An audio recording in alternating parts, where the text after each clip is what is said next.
Bonjour à tous, depuis vendredi, le festival Nature Namur bat son plein ici même, au complexe Assinapolis de Jambes. Pendant toute la semaine, nous allons vous faire vivre un maximum d'émotions à travers la rencontre de passionnés qui ont tous un point commun, l'amour de la nature. Notre chiffre du jour, 35 000, c'est le nombre total de visiteurs en 2018. Une belle organisation que les organisateurs espèrent bien réitérer cette année. On fait le point sur cette édition anniversaire avec notre invité du jour.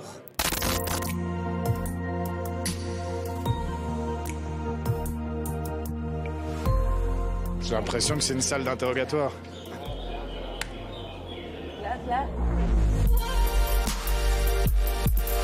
Des amoureux de la nature.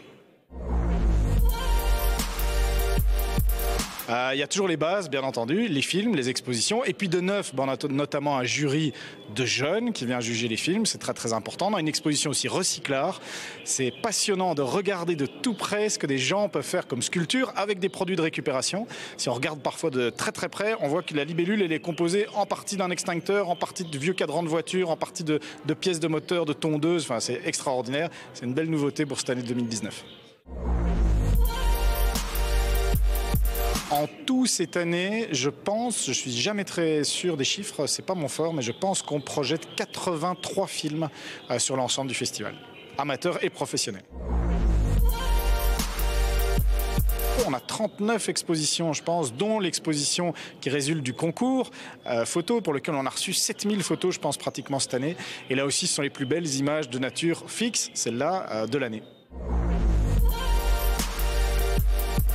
Tous les rendez-vous sont incontournables, mais si on doit en pointer quelques-uns dans cette semaine, je dirais qu'il y a la soirée de gala de remise des prix photos et films qui aura lieu samedi soir. C'est vraiment un incontournable parce qu'on a un concentré de tout le meilleur en fait. C'est vraiment le best-of du festival.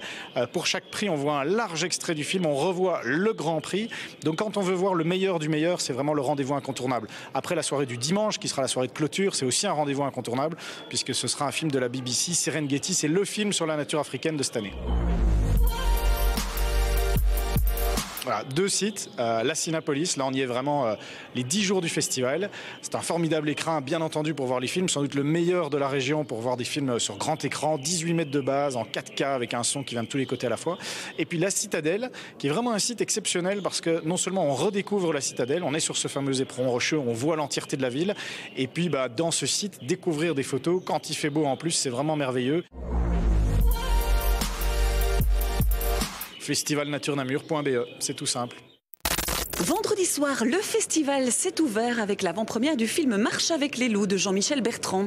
Il s'agit de la suite de La Vallée des loups réalisée en 2017. Une immersion, un travail époustouflant. Nous avons eu la chance de croiser le réalisateur français lors de son passage à Namur.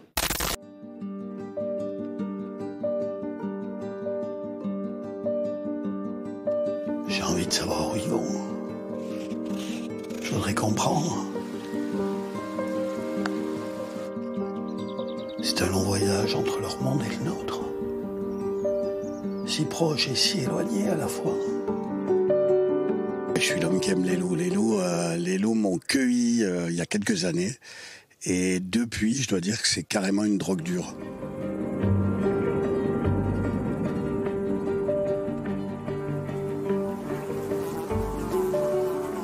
Au milieu de tout ce merdier, il faut qu'ils arrivent à trouver un nouveau territoire. Quand les loups sont arrivés dans les Hautes-Alpes, là où j'habite, et sur les secteurs sur lesquels je filmais les aigles, je me suis évidemment passionné pour cet animal qui est quand même complètement mythique et qui avait disparu depuis 80 ans.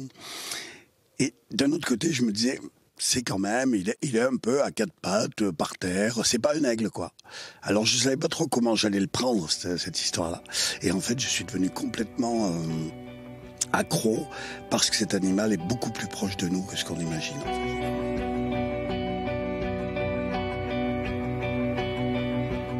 Je Je pense que les documentaires ont leur place et c'est intéressant, mais pour moi un documentaire c'est vraiment quelque chose qui documente.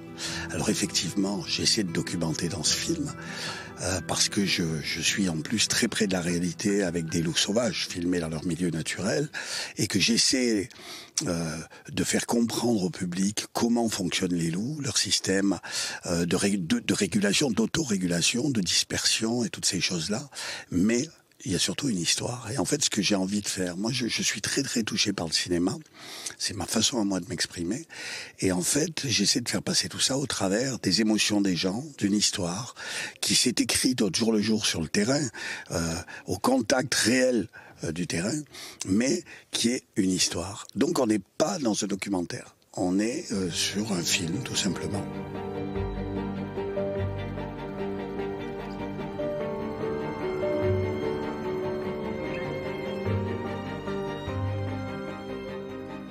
Je les perds, je les retrouve. Je sais même pas si c'est toujours les mêmes.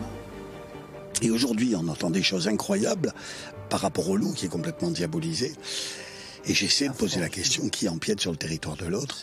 Est-ce qu'une cohabitation et un respect est possible? Il y a des pays, des endroits, des peuples, des cultures chez qui c'est possible. Pourquoi y a-t-il autant de réticence chez nous? Et là, on touche vraiment au phénomène sociétal aussi, philosophique. On se quitte non sans vous rappeler que demain mardi, 2 soirées thématiques sont proposées. L'une est consacrée aux oiseaux, l'autre aux îles mystérieuses, avec des documentaires sur Cuba et l'Islande. Passez une très très belle soirée. À demain.